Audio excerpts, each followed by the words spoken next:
નમસ્કાર વિદ્યાર્થી મિત્રો. Commerce with Pradeep Panchal by Awabai high school Valsad. ધોરણ 12 સામાન્ય પ્રવાહ. વિષય વાણિજ્ય વ્યવસ્થા અને સંચાલન.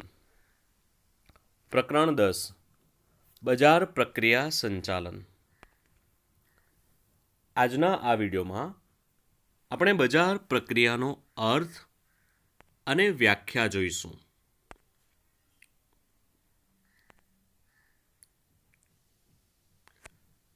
પ્રસ્તાવના જોઈએ આપણે. આધુનિક સમયમાં ગ્રાહક બજારનો સર્વોપરી વ્યક્તિ બની ગયો છે. દરેક સંસ્થા કે પેઢી પોતાના માલ કે સેવા થકી ગ્રાહકની જરૂરિયાત સંતોષવાનો પ્રયત્ન કરે છે. એટલે કોઈ પણ સંસ્થા કે પેઢી છે એ પોતાનો જે માલ સામાન છે, પોતે જે સેવા આપે છે, એ સેવા થકી, એ માલ સામાન થકી ગ્રાહકની જરૂરિયાતો શું છે, એ જરૂરિયાતને આધારે ગ્રાહકની જરૂરિયાત સંતોષવાનો સતત પ્રયત્ન કરે છે. ઔદ્યોગિક ક્રાંતિના કારણે ઉત્પાદન ઝડપથી વધી ગયું અને ગ્રાહકોની પ્રાથમિક જરૂરિયાતો ઝડપથી સંતોષાવા લાગી. કારણ કે ઔદ્યોગિક ક્રાંતિને કારણે ઉત્પાદન ખૂબ જ ઝડપથી વધી ગયું, જેને પરિણામે ઉત્પાદકો જુદી જુદી નવીન પેદાશો બજારમાં મૂકતા ગયા અને ઉત્પાદકો વચ્ચે હરીફાઈ શરૂ થઈ. કારણ કે ઉત્પાદકો જે છે એ ઉત્પાદકો જુદી જુદી નવીન પેદાશો બજારમાં, સતત નવી પેદાશો બજારમાં મૂકે છે. ઉત્પાદકો વચ્ચે હરીફાઈ પણ થાય છે. ટેકનોલોજીકલ ક્રાંતિએ વધુ વિવિધતાવાળી પેદાશો મૂકવામાં મદદ કરી. શું કીધું છે અંદર? ટેકનોલોજીકલ ક્રાંતિને કારણે વધુ વિવિધતાવાળી પેદાશો. આપણને જે પેદાશ છે એમાં પણ વિવિધતા જોવા મળે છે. એ શાના આધારે શક્ય બન્યું છે? તો ટેકનોલોજીને કારણે.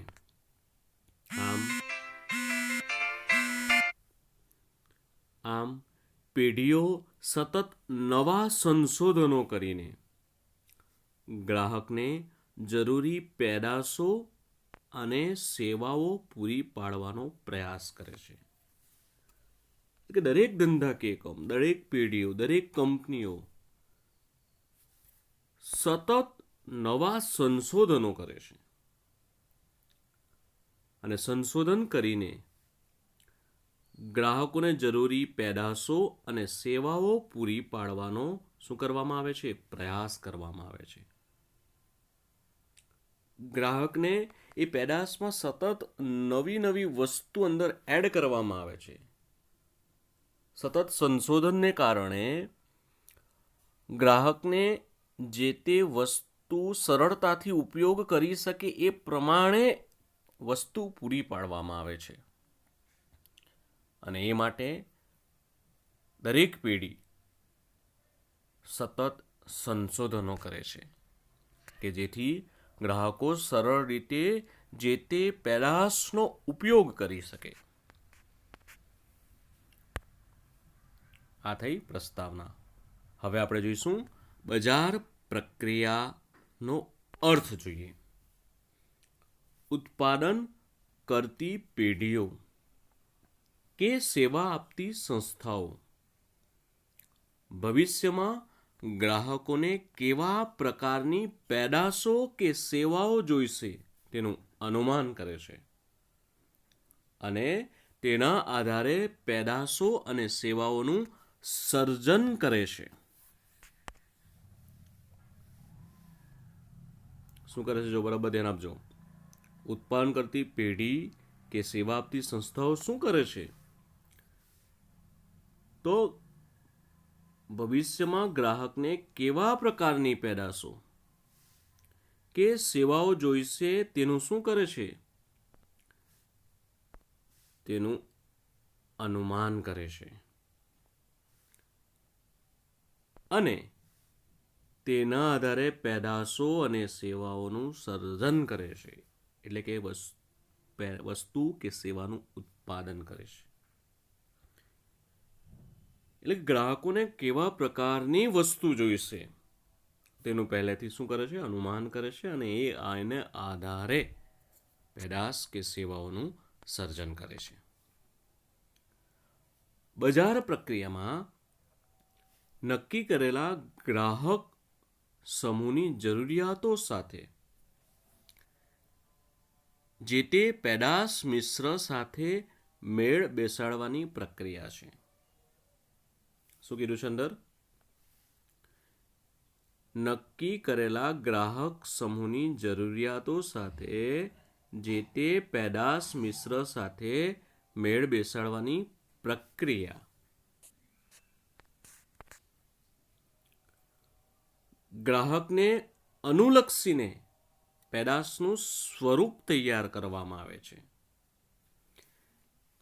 તેની ખરીદ શક્તિને અનુરૂપ તેની કિંમત નક્કી કરવામાં આવે છે. કે ગ્રાહકને કેવા પ્રકારની પેદાશ જોઈએ છે, એનું સ્વરૂપ કયા પ્રકારનું જોઈએ છે, એ પ્રમાણે એનું સ્વરૂપ તૈયાર કરવામાં આવે છે. હવે ગ્રાહકની ખરીદ શક્તિને અનુરૂપ શું કરવામાં આવે છે? કિંમત નક્કી કરવામાં આવે છે. એટલે ગ્રાહકને ઓછી કિંમતવાળી વસ્તુ જોઈએ છે, મધ્યમ કે વધારે? દાખલા તરીકે તમને એક ઉદાહરણ આપું. ચા. તો ચા બધા જ વર્ગના લોકોને ધ્યાનમાં રાખીને એનું પેકિંગ તૈયાર કરવામાં આવે છે. નાનું પેકિંગ પણ મળે છે, એનાથી થોડું મધ્યમ 250 ગ્રામનું, 500 ગ્રામનું, 1 કિલોનું, 2 કિલોનું, 5 કિલોનું. એટલે ગ્રાહકોની ખરીદ શક્તિ કયા પ્રકારની છે એના આધારે પેદાશનું સ્વરૂપ તૈયાર કરવામાં આવે અને એના આધારે કિંમત નક્કી કરવામાં આવે છે. બજાર પ્રક્રિયામાં બે મુખ્ય પક્ષકારો ઉત્પાદકો અને ગ્રાહકો વચ્ચે વિનિમય ઊભો કરવામાં આવે છે. બજાર પ્રક્રિયાના મુખ્ય બે પક્ષકારો કયા? તો એક ઉત્પાદક અને બીજો ગ્રાહક. વચ્ચે શું કરવામાં આવે છે? વિનિમય કરવામાં આવે છે. એટલે કે ઉત્પાદકો દ્વારા વસ્તુનું ઉત્પાદન કરવામાં આવે છે અને જે ઉત્પાદન કર્યું છે એ ગ્રાહકને વેચવામાં આવે છે. વિનિમય એટલે કે આપલે કરવામાં આવે છે. તો એને બજાર પ્રક્રિયા કહેવામાં આવે છે.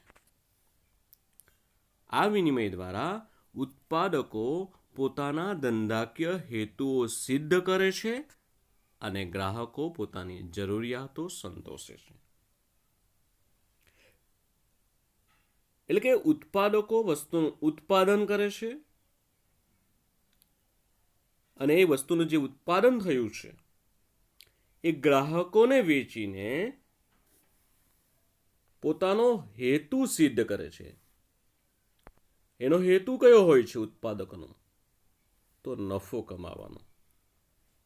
એટલે કે જે વસ્તુનું ઉત્પાદન કર્યું છે એ ઉત્પાદન ગ્રાહકને વેચે છે વસ્તુ અને એને આધારે એને નફો મળે છે.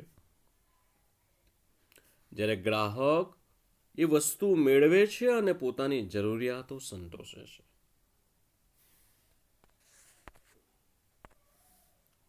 હવે આપણે જોઈશું બજાર પ્રક્રિયાની વ્યાખ્યાઓ જોઈએ. એમાં નંબર 1, અમેરિકન માર્કેટિંગ એસોસિએશનના જણાવ્યા મુજબ.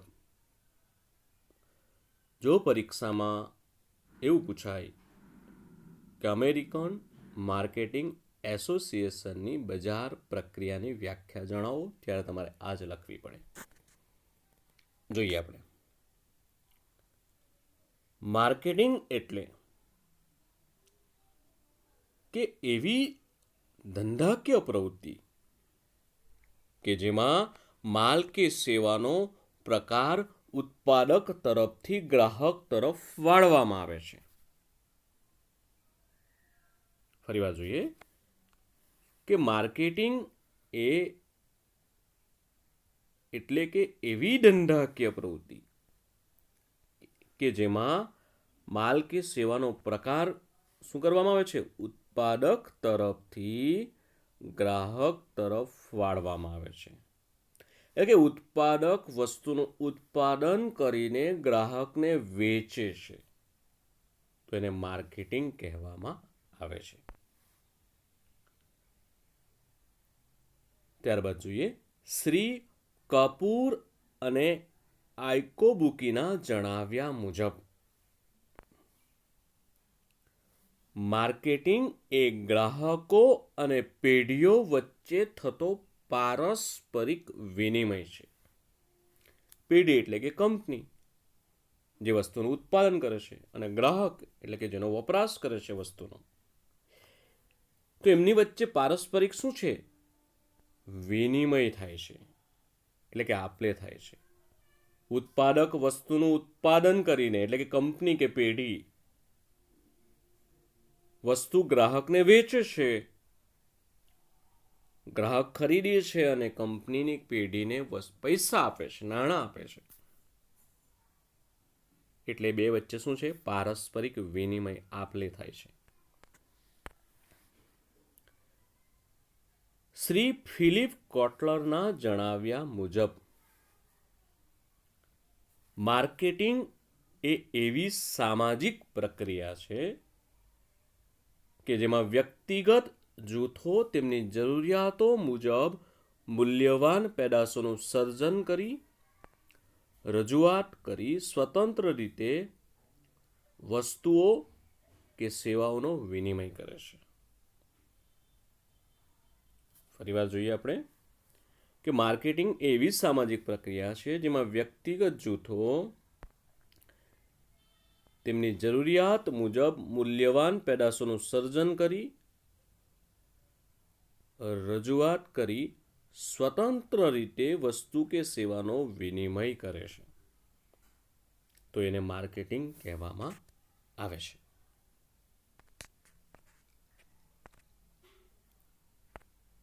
ત્યારબાદ જોઈએ આપણે શ્રી સ્ટેન્ટના જણાવ્યા મુજબ માર્કેટિંગ એ એવી ધંધાકીય ઉદ્દેશો પાર પાડવાની પદ્ધતિ છે કે જેમાં જરૂરિયાતો સંતોષી શકે તેવી પેદાશોનું નક્કી કરેલા ગ્રાહકો માટે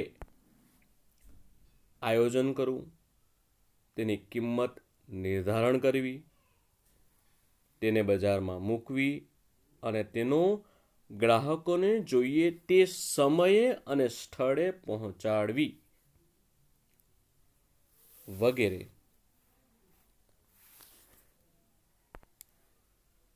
કાર્યનો સમાવેશ થાય છે. હવે આપણે એને સમજવાનો પ્રયત્ન કરીશું કે માર્કેટિંગ એ એવા ધંધાકીય ઉદ્દેશો પાર પાડવાની પદ્ધતિ છે કે જેમાં શું કરવામાં આવે છે? જેમાં જરૂરિયાતો સંતોષી શકે તેવી પેદાશોનું નક્કી કરેલા ગ્રાહક માટે આયોજન કરવું. એટલે કે ગ્રાહકોની જરૂરિયાતો સંતોષી શકે એવી પેદાશોનું શું કરવામાં આવે છે? આયોજન કરવામાં આવે છે. ત્યાર પછી તેની કિંમત નિર્ધારણ કરવી. કિંમત નિર્ધારણ એટલે એ વસ્તુની કિંમત નક્કી કરવી, તેને બજારમાં મૂકવી. એ વસ્તુ છે, એ વસ્તુને આપણે બજારમાં મૂકવાની અને તેને ગ્રાહકોને જોઈએ તે સમયે અને સ્થળે પહોંચાડવી વગેરે કાર્યોનો સમાવેશ માર્કેટિંગમાં થાય છે. પહેલાં ગ્રાહકની જરૂરિયાતો સંતોષી શકે એ પ્રમાણેની પેદાશોનું આયોજન કરવું, એ પ્રમાણે ઉત્પાદન કરવું, ત્યારબાદ એની કિંમત નક્કી કરવી, પછી એને બજારમાં મૂકવું અને ગ્રાહકોને જોઈએ તે સમયે અને સ્થળે પહોંચાડવું, તો એને માર્કેટિંગ કહેવામાં આવે છે. તો આ થઈ શ્રી સ્ટેન્ટના જણાવ્યા મુજબ બજાર પ્રક્રિયાની વ્યાખ્યા.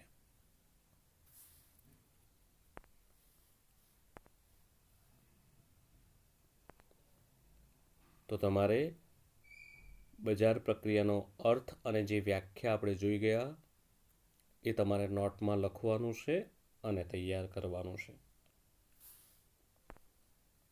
Thank you.